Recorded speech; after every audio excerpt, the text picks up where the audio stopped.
I don't know what happens when I do that. Hello? Is this going good? You sure you should be doing that then? I feel like... Oh, yeah. Okay. Yeah? Yeah, I don't know why it just seems... Oh, this is headphone volume. That's why. I am such a fucking idiot. God damn it. Stereotypes, what the hell? Hold my hammer while I fix my nail. Put me in a box like to see you try. Don't tell me I'm just one of the guys. Turn the speakers up, gather round. Time again to listen to the sound of sweet little lady. Oh yeah, and can we tilt it like as much toward us as possible? I think I just got it to go. I was twisting this knob the wrong way. Hey Reagan, have you operated this mic before? Only every fucking week we've done this podcast. Just checking.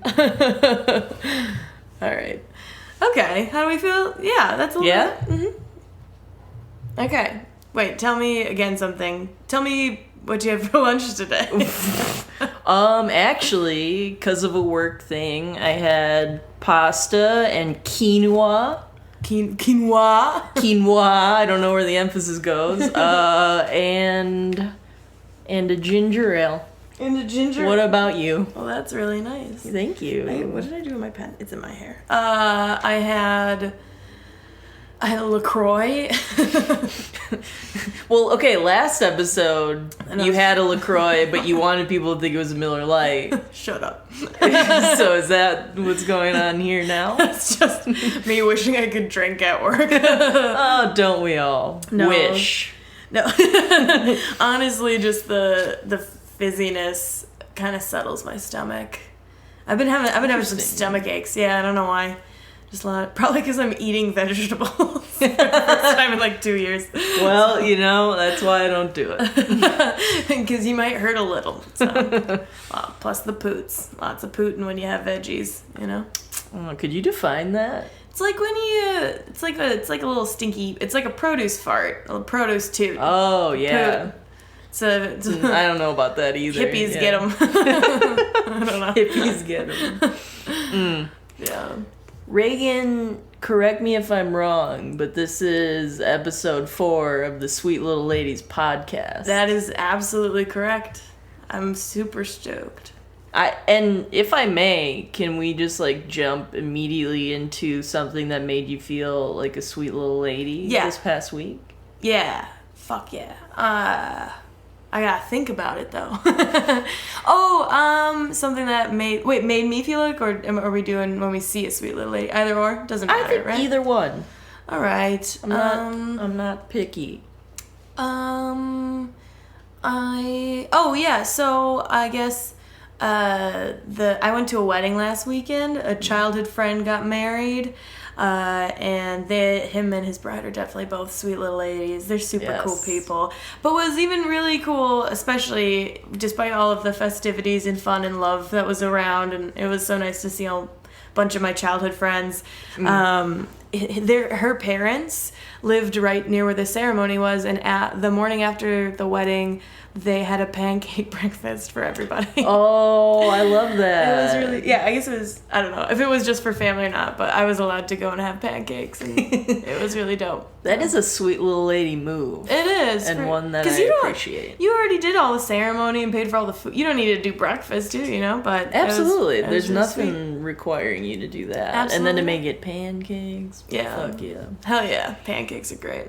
What about you? Did you see somebody or did you do something good? Well, yeah, I'm feeling a little self-centered, but I'm totally gonna look brag. Inward for this one. Yes, brag, I think is the technical term. My rear view mirror fell plumb off. Did you know that this was something that could happen? Fell plumb off. Dang nabbit. Dang nabbit. I opened my car. Golly, in the morning. Dana. How did that happen? Boy, howdy. How does this happen? Hell yeah. I opened my car door and I see a mirror on the floor of my car. and I look in like my side view mirrors there. Yeah. My first thought was, honest to God, I was like, who broke into my car and put a mirror in here? I didn't want to see myself. How fucking dare they force me to? Yeah, but then I realized it had fallen off. And damn it, if I didn't jam it right back on. Well, no, you don't. No. No, You don't jam it. I don't know. Reagan. I don't jam. No, you. I have a soft spot now for the Advanced Auto Parts on 13th in Oklahoma. Fuck yeah. Hey, any Advanced Auto Parts. What is their fucking theme song? Advanced Auto Parts. Probably that. That might just be nothing. That's like Menards or something. And hey, maybe you can shop that around all the stores. Highest bidder. Here's a free theme. No other part of my career is going well, so I didn't. Whoa, you can do some jingles. What? You just accelerated. What? 0 to 60. Well, I mean, besides this podcast going well, that we're making millions from, hosting at Comedy Club on State this weekend, that but okay. True. That is true. But yeah, you just gotta buy a little kit. Sticky? Is it like a stick? Well, yeah, there's glue involved. There's some sort of chemical reaction. Fucking involved. handyman there, but Dana. Basically, it is now right where it should be on my car. Not and even I a little figured bit it out. crooked? It's a little crooked. Why are you poking holes in this? Okay. I can't let anyone have nice things. Why are you letting me have this? I'm really proud of you because literally every single thing with my vehicle I force either my boyfriend or my dad to do. So besides gas it up. Besides gas. I can gas it. Oh, you can talking about Putin earlier. You can guess it with the best of them. Give my car the poots. That's right. It goes pooting down the road. Poot. So it's actually incredibly easy and anyone could do it, but I made it such a big deal in my head and then I figured it out. You should feel good about that. That's right. So, and hey, I'm going to put this on the table. If it ever happens to you, give you the friends and family discount. Dude. I'll only charge you 75% what I would charge anybody else. Hell yeah. I was gonna say, I'm in no way making fun of your achievement. You are. But the most impressive part of that story to me is the fact that you just fixed it, because if my rear view mirror fell off, I would just never fix it. I would just drive as a danger to society. Well, that must be nice for you. In fact, I wasn't even worried about driving without that I'm such a piece of shit must be nice for me. Yeah, it is nice. It is nice being an ass. Immediately, I was like, oh, I'm going to get pulled over because I don't have it. So it was really to avoid, like... In Milwaukee, come on. They don't even see if we're on our... They don't even give a shit if we're on Snapchatting. That's we're true. Snap-storying How fast are we going? Yeah. I don't know. All right. That's fucking cool, though, man. Thanks, dude. Your car is safe. That's awesome. That's a good feeling when your car is drivable. Well, I don't know about all this stuff going on under the hood. That's but right, the mirror is stuck there for a while. Visually doing all right. Yeah. So those are our moments. Yeah. Anyone's a sweet little lady if you're just being yourself. If you're just being yourself, living your life, doing your best, putting out positivity in the world, making sure you don't rear-end children. Oh yeah, that's a... Unless you're being you is rear-ending children, and then that can be your way of being a sweet little lady too. Okay, I gotta say one more thing. My brother Matt, listening to the podcast, he messaged me like, oh, I want to be a sweet little lady. And I'm like, Matt, you are. You absolutely are. But he was like, I want to do something that makes you call me out on the podcast. Oh. And I was like, well, I'm sure you even did something today that I could call out. And he was like, well, there was a baby. Oh, a baby vomited on his shoes in the subway. So honestly, that baby is a sweet little lady. Hell yeah, sucks to suck, Matt. But then he's like, I didn't punch the baby. Does that make me a sweet little lady? And I was like, yeah, I think it does. And he's like, that baby. I'll wait for something better. But you know what?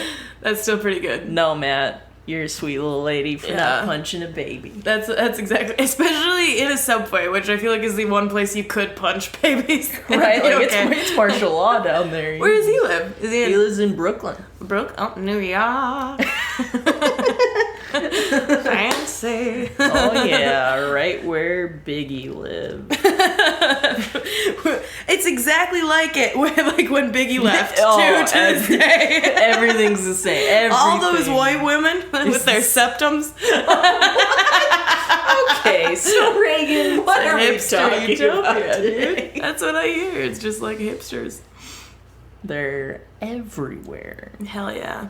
All right. Well, it's 10 minutes in now. It's time to rein it. We should rein it back a little. What are we talking about today, Dana? Today's topic is the internet, the World Wide Web, if you will. Yeah. You've got mail. Oh. You've got mail. Yeah, the internet. Maybe you've heard of it. Maybe you're using it to listen to this. To this podcast. If you're not, I have some questions. Raegan, I think what's really unique about us is that, I don't mean you and me specifically, unfortunately, but I mean people of our age group, is that we were really like the first kids to sort of grow up with the internet and computers and all that, because right around when we were growing up is when that stuff started becoming accessible and like common, and like people started getting computers in their homes. Yeah. But we also didn't grow up with it like as a toddler. It kind of like came into our lives. Yes. Like when you and I were in elementary school. We're 26 and 25 now. Mm-hmm. And so I think we do have like a unique perspective because we're right in the middle there. Definitely. Yeah, like what was your experience like growing up with the internet? Well, I have I have two early memories of the internet. Oh, do tell. This is juicy. The first was my first memory of the internet, like shock and awe, would be when my babysitter taught my older brother how to look up porn on the internet. No. And I walked in on it happening, which was disgusting. I have so many questions about this felony. I didn't know. I was thinking about this though a lot.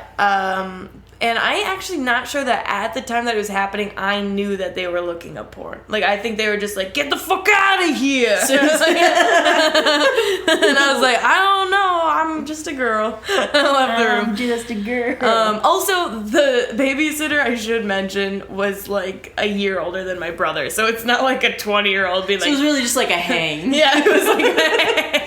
Hanging out. It was like purely one other child present that my parents paid some money just to make sure Josh didn't beat the shit out of me. That was the entire purpose. So there was that, and then I remember like taking typing classes. Yeah. And you'd play games, but then the main thing that one of my first early memories was when we had to do the job quiz. Say more about that. So it was like, it's like you go online and you put in like how you like to work, what you like the type of people you like to work with, and then it like tells you what your job would be. When did you take that, would you say? I think that was actually like 8th grade, which we were definitely using the internet before then. Yeah, but that was like a very memorable thing for you. Yeah, especially because I've actually told Dana this story before and I forgot to tell her this part. I entered a sweepstakes. Oh, my gal. Which is your shit. Dana loves entering sweepstakes, frequently does so, it's and semi-frequently wins, from what I understand. Yeah, I don't half-ass it. I'm pretty fucking good at it. You get what you give in that situation. You really show your work. And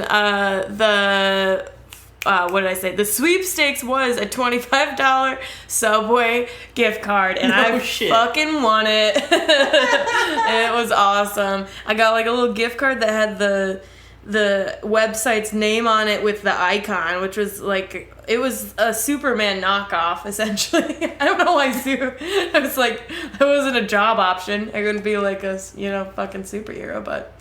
It was a very weird branding. Yeah. Because it was Super Jobs, and then he had SJ on his shirt. I think that was what it was. That's my memory of it anyway.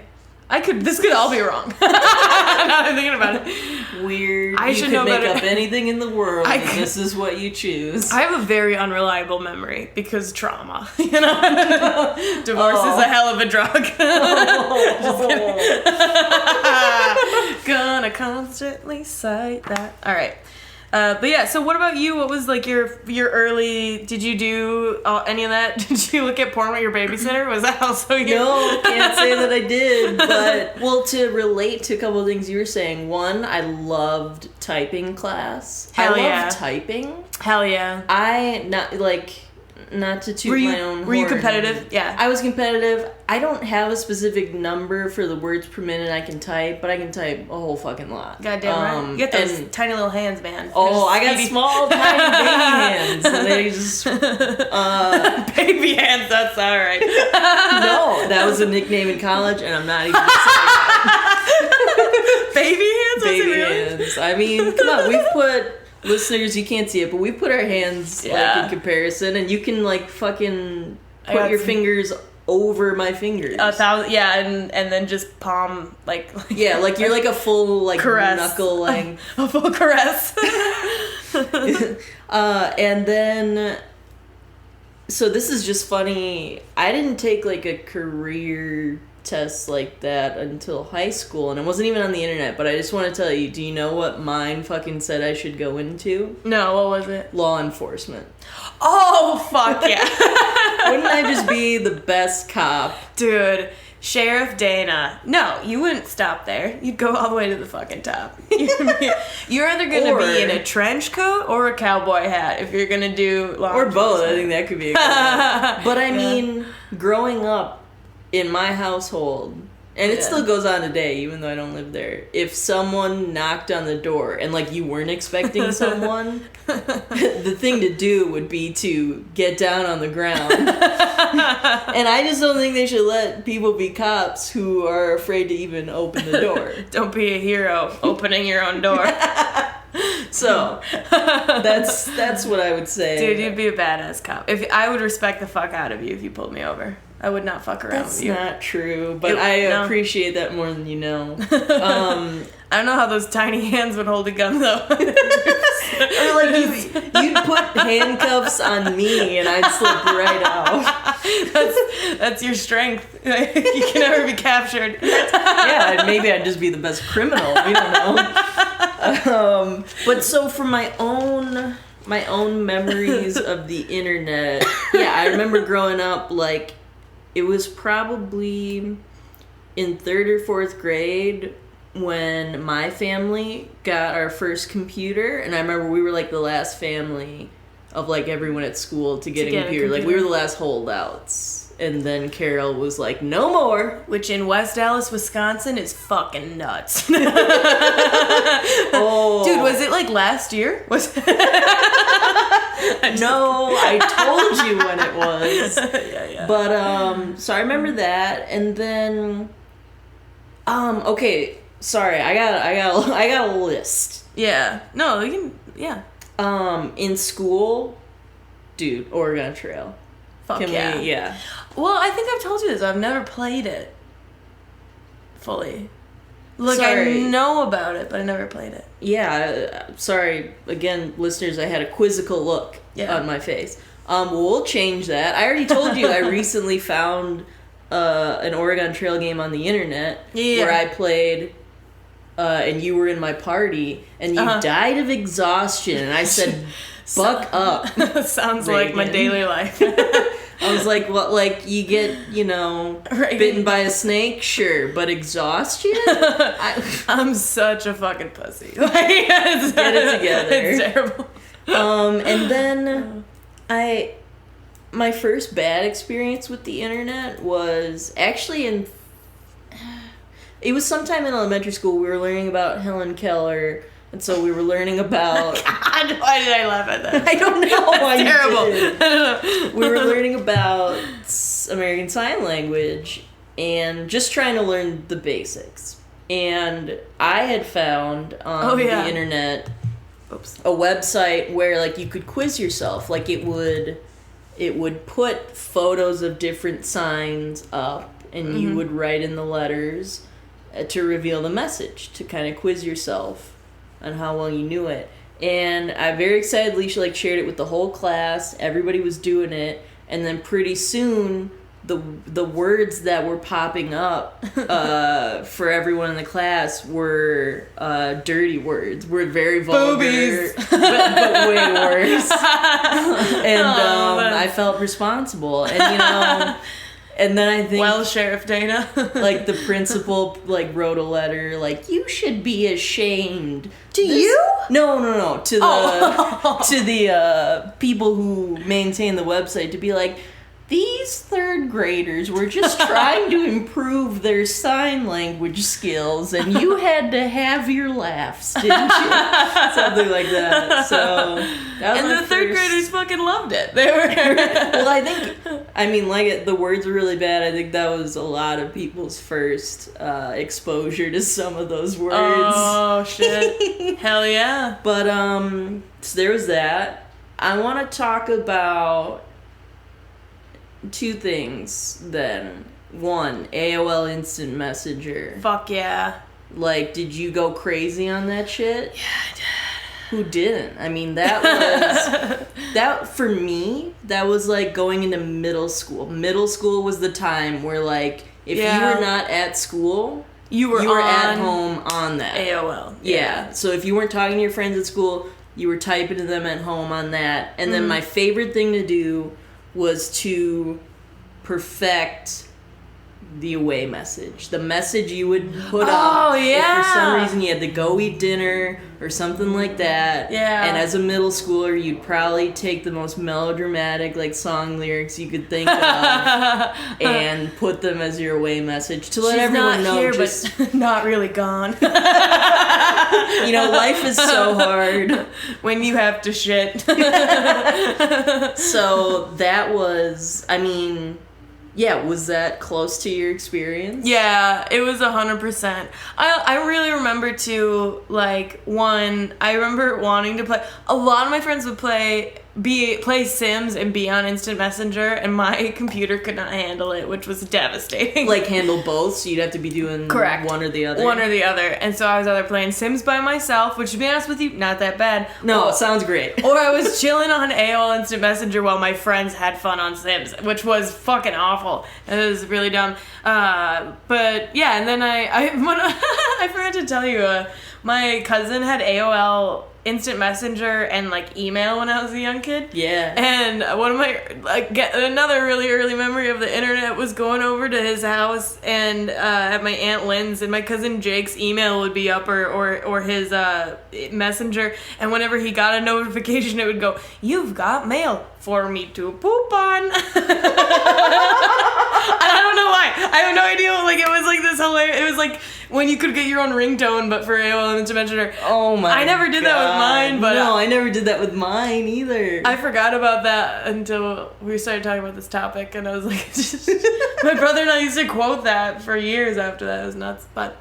Man, that was a wild time where just anybody could be in a chat room, you could be talking to anybody, you could change your username a lot, and you could be anonymous or you could be recognizable. Is really kind of an interesting way to interact versus now, nobody really, you kind of are established on your Facebook and your Messenger, and you want people to know. Also, I don't know that even kids are really, I know some kids still do the Russian roulette thing. Do you remember that? Where you go on and, is it Russian roulette? Are you talking about Omegle? Chat roulette? It's chat roulette. Yeah. And people would go on and, just whoever would pop up on your webcam, which is hilarious because Dana has a fucking sticky note covering her camera on her laptop at all times. Hey, okay. I saw Snowden. No, that's very on the nose with what we're talking about today. Well, yeah. When we get into the other stuff. But yeah, AOL was kind of it was the wild, wild west of messaging. Now we're in a very, very now you even...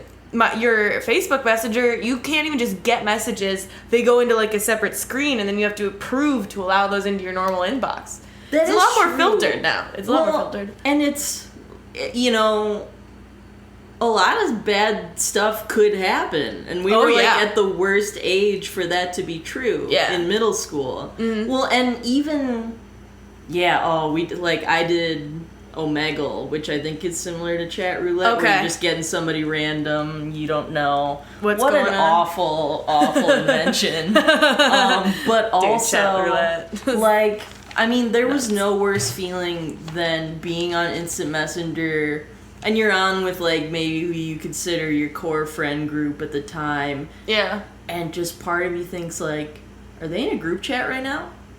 Oh, Without me? Without you. Yeah. Like, you well, can never I be still sure. have that today. That hasn't gone away. We're in a group chat together. We are. You're in there. I'm in there. But are there more? Oh boy, now this is taking me down a line of thinking that I'd rather not. But yeah, I feel like I think that early impressions of the internet, like early stuff like AOL Instant Messenger. One thing, I don't, because actually, to be full disclosure, we're doing a redo on this episode. Yeah. I don't know if I said that already, but because we're expanding on some of the topics. But last time we talked about RuneScape even.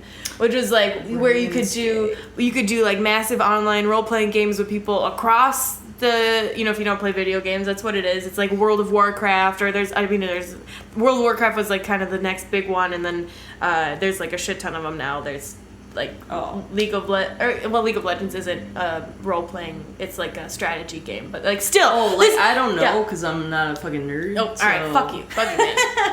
I had a just dope wanted ass to say mage. that. No, I'm just kidding. It's fucking Yeah, you rule. did. I haven't even played in so long. I don't even really remember how it all functioned. I mostly did that to troll people. That was entirely my. You're one of those. I did not care about leveling up my character, and then my friend before trolling. my friend, was really...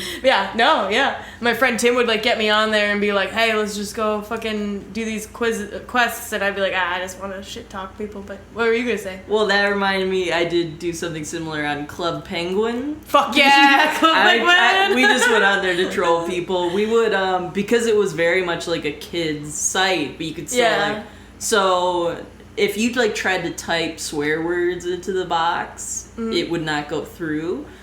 But you could just, it was Club Penguin, so everyone had a penguin character, and it was set in like an Arctic setting, and you could throw snowballs. Yeah. So we would just throw snowballs in the pattern of letters and just spell it like fuck in the sky and stuff, and just ruin the childhoods of the innocence, young children, the innocence of penguins. Yeah. I don't know. I think they're pretty sneaky, skeezy little shits. Penguins, don't you think? Yeah, they're not as innocent as they try to seem. Shifty. That's the word. But tell me, and I'm sorry to put one more thing in there, but no. MySpace. Yeah. That was a thing. I gotta make it known. I do some of, Reagan and I are stand-up comics. I feel like we don't mention that a lot in the podcast. Yeah. That, we do stand-up comedy, and I do some jokes occasionally about it, but like I've only been grounded one time in my life, and that's because in middle school I made a MySpace page without asking my parents, and then they found out about it. Goody ass two shoes. I know. That was your big fucking rebellion. That was my big. I just want to rank my friends publicly. And that's that's the second thing I wanted to say is Carol was like, "Don't you dare!" Number one, like in all seriousness, how fucked up a thing for young people to be ranking friends. Yeah. I mean, for fragile middle school egos, that's terrible. But two, I fucking love to rank friends. I live for that shit. I think middle schoolers do that inherently, but Facebook gave you a way to be a real dick about it. Well, and to put it front and center. Like, I mean, but oh my god, I do. In a sick way, I love it. Yeah. Like, because you can totally, like, fuck with people too that way. You'd be like, well, I didn't like what you said to me in third hour today. Yeah. Knocking you down a peg, number 7. Dude, I was never anybody's number 1. I was thinking about that the other day. I feel like I would always have a number 1 and a number 2, and then the number 1 and number 2, they would be each other's number 1s. Reagan. It would have been you and me, man, if we high five. Absolutely. I put you as my number 1 today. But, because I feel it's so hard. What the fuck, Zuckerberg? Let's get this rolling. It weighed on me, like, a lot, actually. Yeah. Well, I was always like, I'm my own best friend, you know? Right? And you probably had, like, an avatar that said that. Too real. My song was Mariah Carey's "Why You So Obsessed With Me," even though no one was. No one was. No, I'm just kidding. Oh, but yeah. Yeah, and then we all went to Facebook, and, things have just... There's nothing even funny about it. No. It's just... Facebook is scary, man. The more I'm reading about this shit, Facebook is spooky. Oh. It's a bad man. Well, and that's kind of, unless you had something else, is this kind of where we're transitioning into social media, and like, what the fuck is good and bad about it? Oh, are we gonna transition to that? It's totally whatever you had. Man. Okay. You're my number one. You're okay. Well, I think just briefly to touch on it before we get into some of the history behind the World Wide Web, we can each do our just kind of like the struggles with the internet, which frankly and easily put, it's just, you have a really polarized environment for me, because I'm living here in Milwaukee now, but I'm from the Upper Peninsula, so politically I got a whole spectrum. But there's really not a lot. Well, I shouldn't say I got a whole spectrum, because that's the problem, is there's nobody really in the middle that I see on Facebook. You get these opportunities on Facebook for really polarized discussion, and I think a large part of that is to do with the fact that the internet is kind of grooming our preferences out of us and also into us. So they see which way we lean, and then they only feedback that which they see in us, and that just kind of creates this distance between ideas, because you have really boilerplate, simple, and emotionally satisfying headlines that are thrown at you by Google or Facebook or whatever, that reinforce what they see you putting out into the world, and then also I think pull you even farther in that direction, instead of introducing new thoughts, new ideas, putting all ideas on an even playing field. And that's kind of the problem I see. Also, Brian from Maui. Today there's a Facebook page today that shat on a friend of ours. It wasn't even a fly. It's called Bad Comedy Flyers. It's a page on Facebook. Yeah, and so like we're stand-up comics and we do shows, and you have to make flyers or other related graphics for these shows to promote them. Yeah. And our friend made one. That was not bad. And then Brian from Maui. It was the most beautiful piece of art ever, but it was not. It was perfect for what it was meant to do. Yeah. And Brian from Maui sees it, posts it in the Bad Comedy Flyers group, and then keeps asking us if we want to, work with better comics. We should send him a clip. It's very. I think what infuriated me the most about it is people kept asking, what don't you like about it? And he couldn't answer. Yeah. So anyway, we can't just look at it. Look at it. We can't give Brian from Maui another second of airtime. No, but in a way, I kind of love him. Yeah, dude, he's so cool, and he's so funny because he just kept talking about fucking comedy in Hawaii, and it's like, we're in Milwaukee. Yeah. We're not trying to get booked out there, man. Dude, I would so go a $900 flight for a $20 payout and some drink tickets, man. At your tiki bar open mic. You don't even gotta pay me. Comedy keep the 20, man. Keep the 20. Yeah. So trolls on the internet are a problem too, though. Long story short there. Well, I love how we kind of just went from talking about how we have trolled into being like, no, kids, trolling is bad. Now, sometimes it's deserved. You know what my two things are? Yeah. Just in general.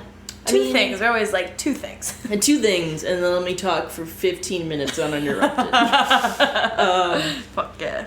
I would say, just in general, there is something to be said for the way that nuance is kind of getting taken out of the equation when it comes to social media. The way that, you post something on Facebook, and then there's a like button. Yeah. Or whatever. It's like... You have some reacts, but even those are limited. Yeah, but also, it simplifies any reaction down, where it's like, some things are actually complicated, and you don't have to, within 5 seconds of reading something, agree or disagree. That being said, you could post a comment, Dana. Well, I haven't seen people really do too well with that privilege either. True. Well, and same... I have less of an issue with Twitter. I'm actually a big Twitter fan. Are you really? Yeah. I don't use it. I'm really bad. I mean, and then there's, so you only get a certain amount of characters to say something. Kind of gotta be succinct, right? You gotta Yeah. kind of think about what you want to say. They have added a feature, it's called a thread, where you can thread many tweets together.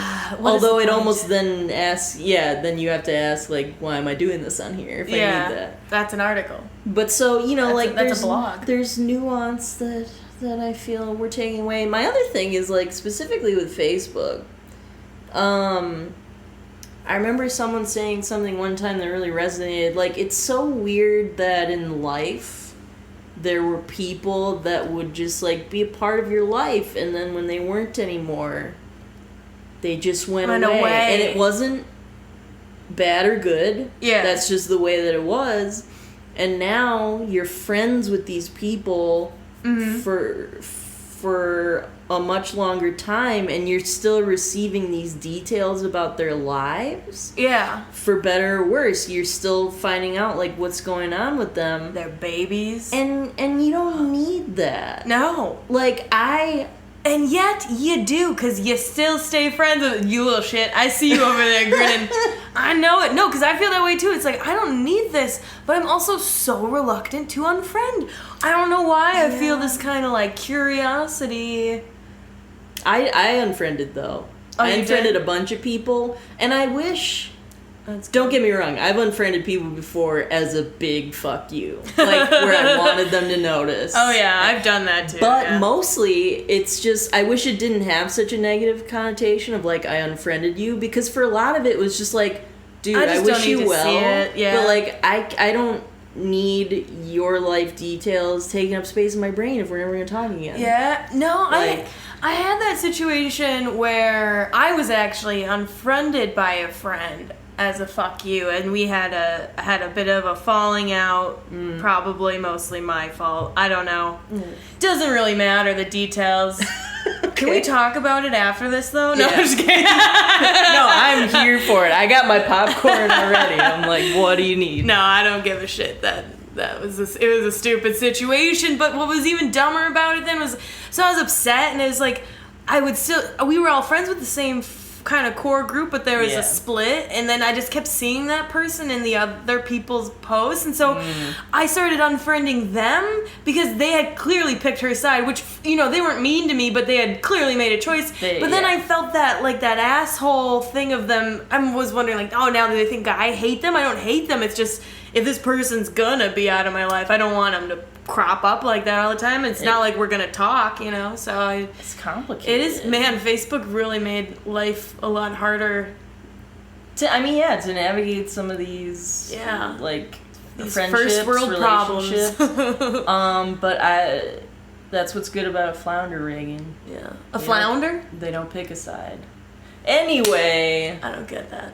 I cannot even begin to explain why I just chose to say that. So anyways, that's kind of like, all right. We got some. These are the problems that, just like as a person, we have day to day. But not that there aren't more too, but that if we could distill it down into just to our view. But there's actually a lot bigger problems with the internet, it turns out, Dana. Can I even handle this on my plate right now? Dude, it is nuts. In this story, so I wanted to just kind of also talk about how the World Wide Web came to be, because this year in 2019, it was back in March, Sir Tim Berners-Lee wrote a letter, as he does every year, on the state of the internet. This year was particularly special because it was the 30th year anniversary of the World Wide Web, this year in 2019. The 30th year, and specifically, I should say, the World Wide Web, not the internet. I did kind of want to make a differentiation between... I wish you would, yeah. It's very confusing. We'll get into it, and it is confusing. I might not be great at explaining it, but I'm going to give it my best shot without... I think somebody who probably has a lot more technical knowledge and maybe, like, coding and shit like that should probably be telling this story. But instead, you have me. So. This is what you got. So, but yeah, and then this will kind of lead into some of the problems that Sir Tim faced. But I don't think it's really worth looking at what the problems are without some kind of background on how the web came to be and how it was intended from its creation. It puts it into a lot better context. So, Sir Tim Berners-Lee is posited. He's proclaimed. Oh shit! Speaking of computers. Tapping away. Look at how they could hear how fast I type there. Oh, put in my password. You are competitive. I'll wipe the floor with you. My computer went to sleep. Sorry. But yeah, so Tim Berners-Lee is attributed with being the creator of the internet, the World Wide Web, not the internet. We're already starting with the fuck ups. The World Wide Web, and that's for a multitude of reasons. Essentially, the problem that created the internet was this. We'll go to the 80s and then we're going to go back in time. In the 1980s, Sir Tim, just at the time Tim, was working at something called CERN. This is the French acronym for the European Organization for Nuclear Research. And so Sir Tim was there working on a multitude of projects, but one issue that he saw the researchers there were facing. These are nuclear researchers, people who worked on atomic research, nuclear research. AKA serious shit. Serious shit. And we'll go into why they were even... CERN's history is kind of cool too. I'm going to talk about that a little bit. But he was there, and the main problem he saw was that there was a huge information sharing problem because they did not at that time obviously have the kind of technology we have to share data, research, things like that at that time. Computer networks certainly existed, but that doesn't mean that they had the kind of capabilities that the internet has. Okay. There's a distinction there of being able to not only like what the World Wide Web can do, but even like how computer networks came to be. Because and this pea brain can can barely comprehend. It's blowing my mind. I was reading about it. The more and more I read, the more confused I got, to be honest with you. Well, and when I said this pea brain, I was talking about yours. But, So Sir Tim is here and he sees this problem. But so I think you need to go back to how CERN came, not only how CERN came to be, but how the internet came to be. Because CERN and the internet have the roots in the same time in history, which is the Cold War, and even before that, World War II. Yeah. So CERN, again, the European Organization for Nuclear Research, has its roots in the 1940s when European science had suffered from World War II brain drain. Sure. Brain drain. Fuck yeah, dude. It's so hardcore. So what that means, if you're not familiar with that term, it means that the leading scientists in Europe moved to America due to not only the Nazi regime and what they were doing. Regime. Is that a hard G? Doesn't matter. Whatever this sweet little lady wants. Goddamn right. Regime. No. Regime, that's right. All right, that's fair.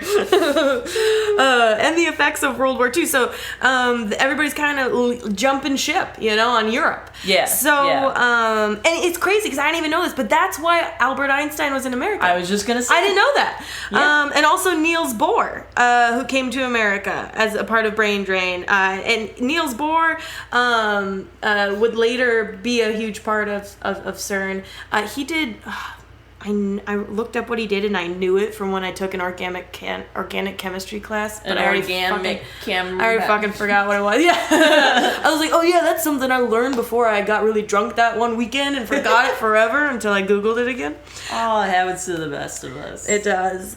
So this kind of it's interesting that this jump of ship made CERN, which would be the birthplace of what would be the grassroots of the worldwide, happen. This kind of this really war-torn environment allowed a lot of Americans or a lot of people to come to America and created essentially a vacuum in Europe after the war when they were rebuilding, and all of a sudden they were like, we need to pull people back. Yeah, where did those brains go? Let's get them back here. Let's de-drain. Let's suck up, brain suck these people brain suck them right back into Europe.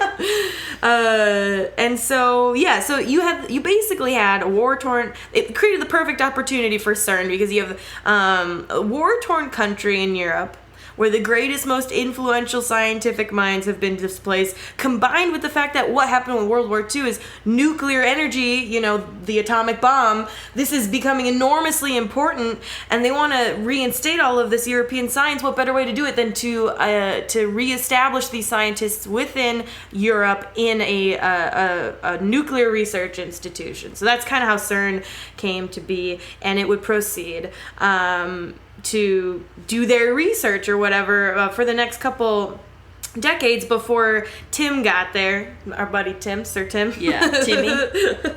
It's just like, it should be Timothy if you're going to go by Sir. If you're going to go by, yeah. The juxtaposition is rich. It's like Sir Joe instead of Joseph. Sir Timothy. All right, but so he goes to work at CERN, which is officially created in 1951, in the 80s. So it's got a solid amount of time. It's doing really well. CERN is doing a ton of work, but they have this problem, which is how do we share information, particularly because this is in Geneva, CERN, but that doesn't mean the scientists are from across Europe. So you have people working at institutions in different countries coming and going, and there's a lot of information sharing issues, and it's really difficult. And the best way to share information at that time, quite frankly, was just to go talk to somebody. Yeah. Instead of use a computer. How fucking whack is which that? Which is nuts. That's so fucking whack, Talking dude. to people. Hey, wish we could do this podcast through the internet. No, I'm just kidding. Oh yeah, me too. Number one. So the World Wide Web, we should make a distinction between what that is and the internet, though. So let's come to that. What is the internet? The internet was actually already developing kind of back when CERN was, okay? It was already developing in the United States, and it can be best described by howstuffworks.com, which... Oh, you love howstuffworks.com. Which was my level of stupid. The internet is essentially a network of networks. So like a network of networks, okay? Mm-hmm. Like a LAN party is a network. Do you know like a LAN party? We're talking about our childhoods. Do you ever go to a LAN party? I don't even know the word that you're saying right now. Oh, it's like you'd make like a little. You like connect all your computers and you'd all play one video game together like offline. Yeah, no. Yeah. Well, I didn't have any friends, so. Or online, also online, from what I understand. I got invited to them a lot in youth group, and I never went because I was in youth group, but I wasn't that much of a fucking nerd. Yeah, you were in youth group. Plus, I preferred to play lone fucking wolf on the internet. So same. So yeah, there's actually a really great article I also want to do a tribute called "The Short History of the Internet" by Bruce Sterling, who is a really interesting guy. He's like a cyberspace theorist that also writes science fiction. It's fucking he's like he's like a I'll allow it. Ivy League professor, but he writes really dope books, I guess. I kind of want to check him out and learn more about him because he seems like a sweet little lady, but not enough time. So in the 1960s, you're in Cold War America, and nuclear attack, going back to nuclear energy, there's like all these intersections of like the same shit that kind of brought the internet together. And I hate to correct you, but I think it's nuclear. What did I say? Nuclear? I'm fucking with you. Oh, okay. I would not know the difference. I'm calling this research, and I did read for a good amount of time. That doesn't mean I really learned anything, though. College.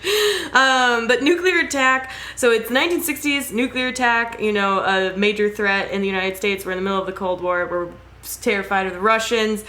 And the biggest problem presented by nuclear attack, besides obviously the massive loss of human life and industry, like the sad part, is how we would communicate effectively enough to one, make a rescue mission to those people, but then two, also retaliate if that were the case, because I think the idea in the nuclear war, if I was not mistaken, is if they bomb us, we're gonna immediately bomb them. Yeah, like as soon as one gets dropped, like that's dropping like 10 more. Yeah.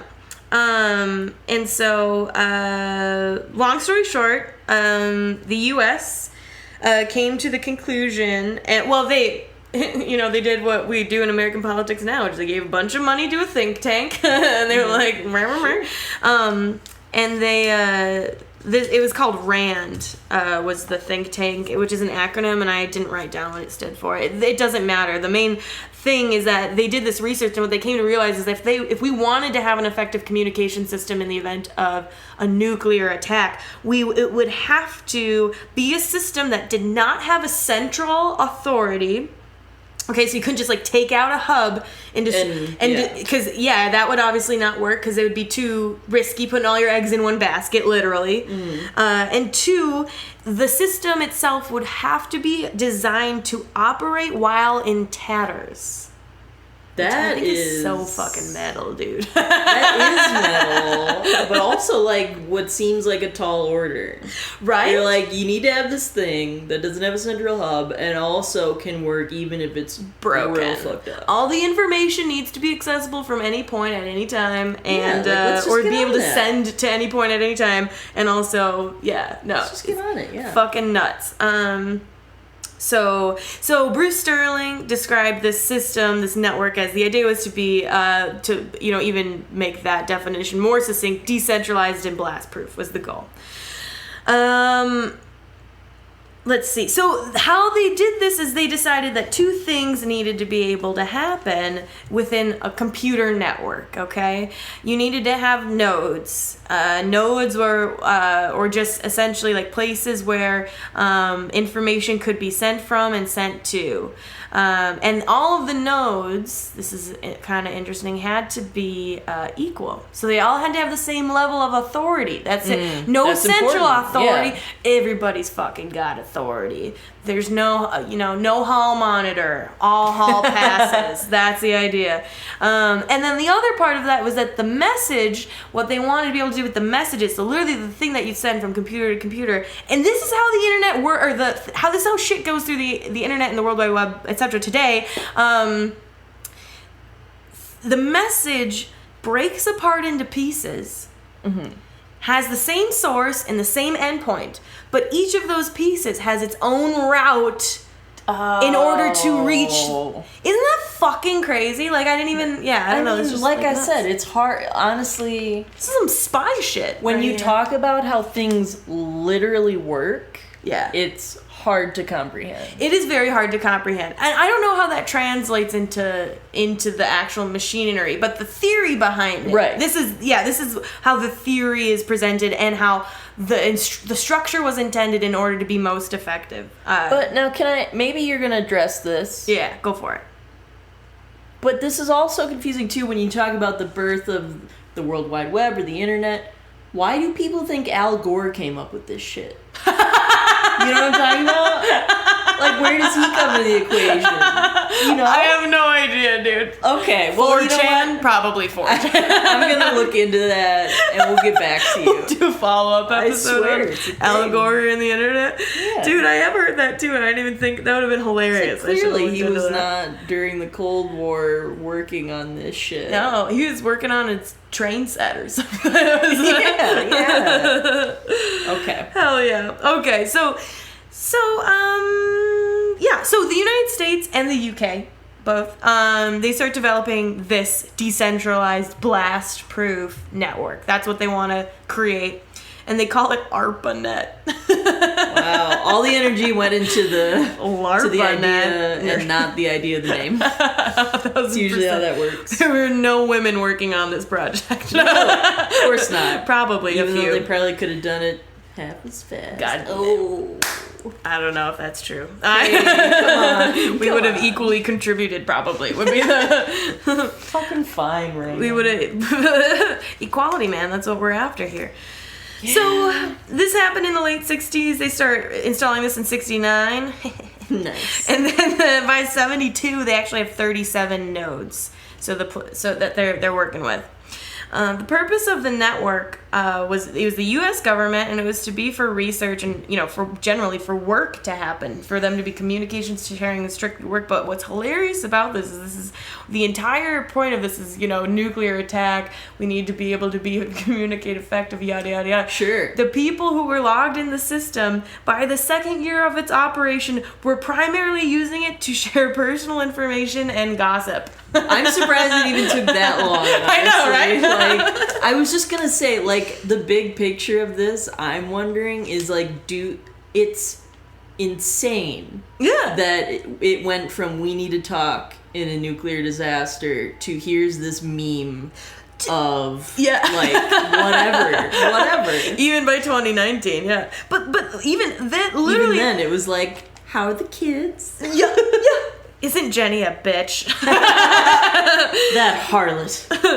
Science, there was even a mailing list in this system that sent out a monthly, I don't know if it was monthly or I guess it could have been weekly, I have no idea, but it was a science fiction science fiction lovers, and they would share science fiction, dude. It's nuts. It's so fucking crazy. Oh, nerds in every era. Yeah. It's a beautiful thing. So, now, ARPANET kind of expanded and became more than itself very quickly because of something called TCP/IP, and you don't need to know what that means. It's public. It's essentially, for what I understand it, TCP/IP is what and the way messages are divided into packets and at the source and the destination. So literally, the nodes and the packets and the way they get sent is TCP/IP. Okay.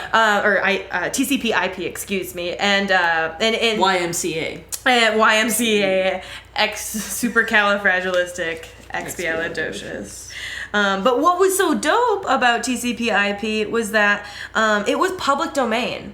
So ARPANET could just grow and grow because anybody could use this, and other networks could just join ARPANET, and that's how the internet came to be. That is literally just network upon network layering together, others joining in. This is a very boiled down history of that internet coming to be, but that's kind of the idea is that these networks just built upon each other, and then the network of networks, the internet, was born.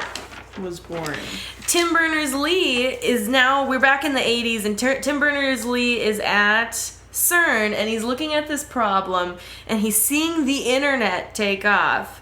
And what he contributes to this is he looks at hypertext, which has been around. It's a software system that links topics. Hypertext now, we don't even think about it. It's literally, if you're on a Wikipedia page and you're reading about Tim Berners-Lee and then you see CERN in blue, you can click on that to go to a page. That's a hyperlink. So that very decentralized connectivity of threads between similar ideas, things that are not directly, they're not, what do you want to say? What is one? Chronological, but they are loosely related. Okay. So he basically writes the foundations of the World Wide Web, though, which is HTML, hypertext markup language, which I will scroll over. So HTML is hypertext markup language. That's what's on the web page. How it looks. The language of the URLs, uniform resource ID, or it's also called URI, but I think in the United States we say URL. It's uniform resource identifier. That's the address of where are at. And then HTTP is the hypertext transfer protocol, which allows for the retrieval and linked sources. So I don't really know how those all fit together, but HTML, URL, HTTP. Yeah, these are actually things that, pop up for us every day, whether we notice them because they're so commonplace or not. Correct, yeah. And it was this software that he wrote that sitting on top of the internet then created the World Wide Web, because it created... Yes. No, again, same thing as the internet. It was uniform, the way that this is communicating, and even more importantly than that, it is free. It's public. Anybody can use his programs. I mean, that was the entire point for him, was to have a wild, wild west situation of the World Wide Web, so that just anybody could log on, like the kind of shit that we're talking about. I mean, even too is like, we were kids when the internet was really taking off. Yeah. I almost wonder how cool it would have been as an adult, because literally just as an adult, you could just make it for free and just boop, and there you go, and there's your website. And it wasn't as, there's a lot of dividers going up in terms of how to get your own space on the internet. Yeah. Well, I mean, this is a really interesting topic to me, because I see like two sides of it. I mean, one, the side that you're talking about right now is like, all of a sudden a lot of different entities get in the way of you utilizing the internet in the way that Berners-Lee imagined. Because what do you do if you wanted to get on the internet now? You gotta get, Spectrum or AT&T involved. Yeah. Even the cable. Yep. There's a monopoly on that end of it, access. Literal as access I know, to worldwide, internet connectivity. Yeah, like in Milwaukee, those are the AT&T and Spectrum. Yeah, those are the two. Fuck you, AT&T. Well, and then I hate you so much. It's so expensive. Like, I literally, for Spectrum, only get the internet, and that bill is still high as fuck. Yeah. And then, if you wanted to, build a website, the way you go through these third parties to, buy a domain. Yep. And then, I'm going to buy a program that you don't need to, but if you want a program to help you build it. Yeah. But, all these things are interfering, and then if you want people to find it, they got to go through Google. Correct. Maybe, or something like that. Google is a huge has taken over an enormous portion of the internet in that sense. It's the go-to. And I think that is what's so fascinating now, is in this year he wrote a letter to us about how he feels at the 30-year anniversary, and he very much feels that the internet needs to be saved. Sir Tim Berners-Lee, because he's still, he's still a pretty young guy. Yeah. Was very young when the World Wide Web came to be, and literally that's what's so fascinating about it, is it's something that literally had to function that way. It had to be all access, wild, wild west, etc. And yet it has still become this kind of rigged system in a way, which is basically what he writes about in his letter. And he sees basically, and this will bring in some other problems too, but 3 sources of dysfunction today, and we'll talk mostly about the one that we've already been talking about. But so deliberate malicious intent, such as state-sponsored hacking and attacks, criminal behavior, and online harassment. System design that creates perverse incentives where user value is sacrificed, such as ad-based revenue models that commercially reward clickbait, and the viral spread of misinformation, which we've talked about. Oh, yeah. Never bigger than now. Oh, yeah. And then unintended negative consequences of benevolent design, such as the outraged and polarized tone and quality of online discourse. Again, we've already talked about, but it's kind of crazy. I mean, clearly when you create something like this to just communicate during a nuclear disaster, you're not the original intent. You're not thinking about the ways that it's going to be misused. But goddamn, all the things that you just listed, it's like, did anyone think ahead? Dude, in terms of the internet, because I don't think that the internet was ever, it was made, it was for the military purpose. I don't think it was thought to be something that, citizens will, you know. But then once it became that, it's like, did no one have any foresight? That's the thing, is that Sir Tim did. He thought a lot about it, dude. Yeah. And he definitely, there's a great article on VanityFair.com named, The Man Who Created the World Wide Web Has Some Regrets. To say the least. Dude, also, in the first line, I'm directly quoting the article, which is just, they describe Sir Tim as, So they're describing him. With an Oxonian wisp of hair framing his chiseled face, Berners-Lee appears the consummate academic, communicating rapidly in a clipped London accent, occasionally skipping over words and eliding sentences as he stammers to convey a thought. What? And I said I'm here for it because Vanity Fair and their profiles of like famous actresses do that shit all the time. That's so true. I'm like, yeah, you do that to Tim Berners-Lee as well. You objectify him? Dude, they didn't need to bring up his receding hairline, though. I feel like that's... Hey, It's a he's low still a fucking sweet blow. little lady, though. But, So yeah, he... Going back to him being worried. Foresight, yeah. Yeah, I'm just scrolling through the article here to try to find it. You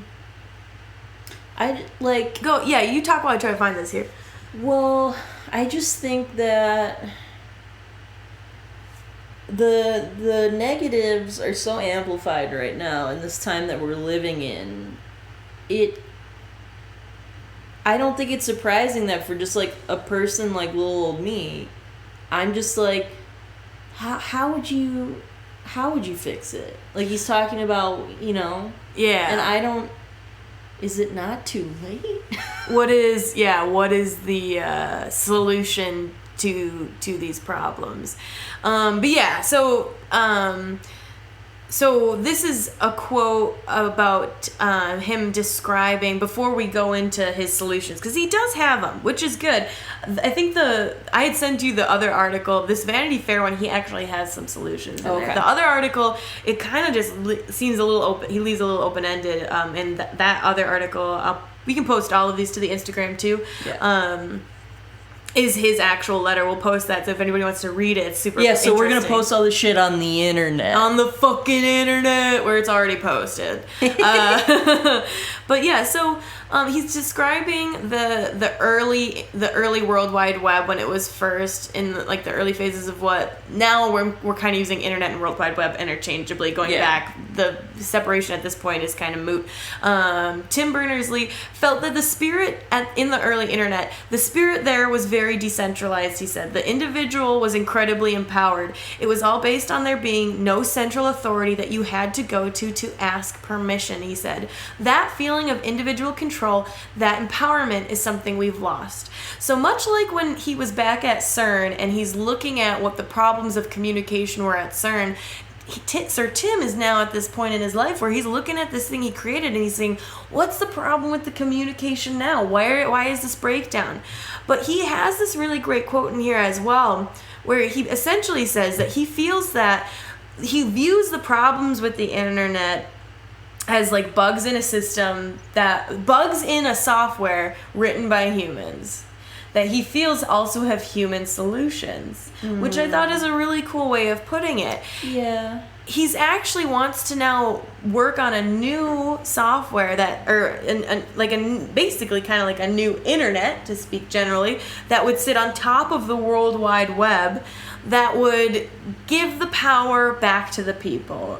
He doesn't talk a lot about the details in this article, but it should be noted that he realized that last year, actually, in 2018, which is when this Vanity Fair article was written, that was the year that half of the world actually hit the milestone of being on the internet. Wow. Which is kind of weird to think that not the whole world is on the internet right now. That is a strange thing. As an American, and I know this is a very privileged thing to say, but it very much, especially a middle-class white American, it very much feels like everyone's on the internet, but that's actually not true but at then all. Half the world, you're still talking about like 4 billion. Yeah.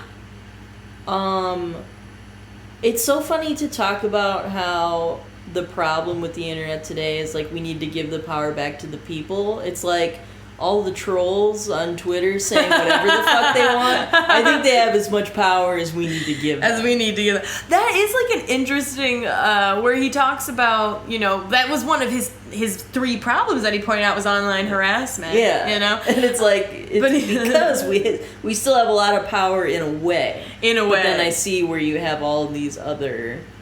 Although I do feel there may be a difference between straight up online trolling and like online harassment. Like, I think, like, putting in laws. I mean, we read all these horror stories about women's nude photos being shared on the internet, being sent to their employers. Oh, yeah. And how there was actually, especially early 2000s, there was no legal action that could be taken against that, which is fucking insane, because that's defamation, essentially, you know? Well, I don't know. Or, you know, famation. Depends on how good you feel about your bod, which everyone should. Don't Listen to Lizzo. Feel yourself. Wake up in the mirror and say, wake up in the mirror. I'm my own soulmate. Yeah. Wake up in the mirr. Wake up in the mirror. That's what you said. Wake up in the mirror. You're feeling like P. Diddy. Sorry. So. Total bunny trail. Okay, hit me with this. Wrap this up. Yeah, let's wrap it up. What hope is there?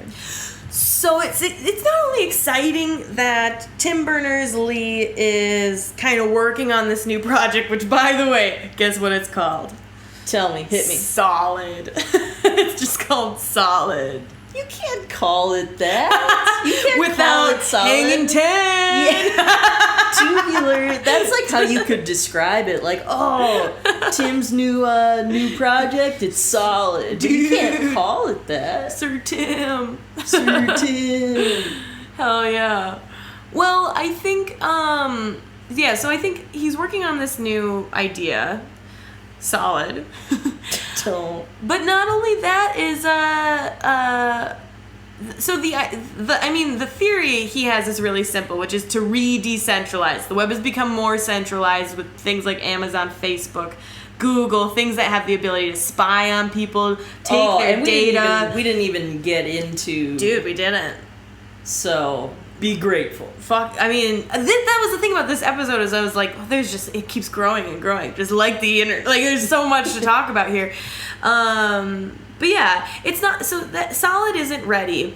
But, at the end of this article, he kind of brings to light two things. One is, the idea of this revolution on the internet is to decentralize. So no one person, if that's how we want the internet to be, that's how the revolution has to be. Is everybody has to be acting on an individual basis to support a free and all access internet that does not, have any one authority telling us what we can and can't do, who can and can't be on the internet, whether they say it directly or they say it indirectly by the way they run their business, their websites, etc. And then two is, and that leads to him to the point, is he literally says in this article, you don't have to be a coder to fight back the internet. What can an ordinary person do is, go out there, get your magic marker and your signboard and your broomstick and go out on the streets. Like, go and not just protest though, but I do think that it was an amazing thing when net neutrality happened a couple years ago. That was fucking nuts. Not that it totally worked. In fact, it didn't. But I think that is like a good point, is like, one, and not, I don't even think just protesting though, because I think that's a big problem too with the internet, is people say you should be for net neutrality if you're liberal. Okay, but why? Did you read any of this? Like it has made me feel really ashamed actually reading about this, because I did do all that stuff and I didn't really realize what was at stake when I was doing it. I'm now in hindsight glad I did it. But holy shit.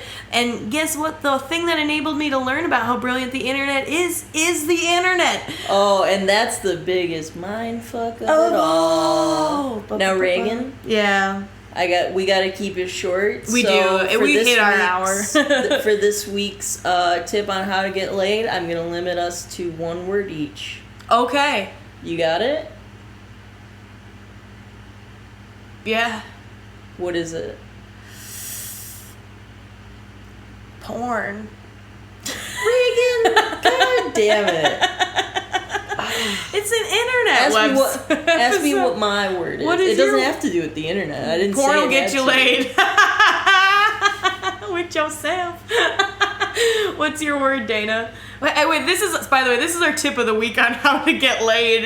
Yeah, totally unrelated, actually. Yeah. So my tip is porn. Dana, what's your tip? Corduroy.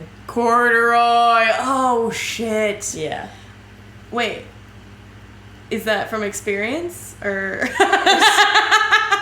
We said one word, I gave you one word, and that's all you're getting. All right. This has been a very fun, long episode of Sweet Little Ladies. We'll catch you next week. See ya. Bye.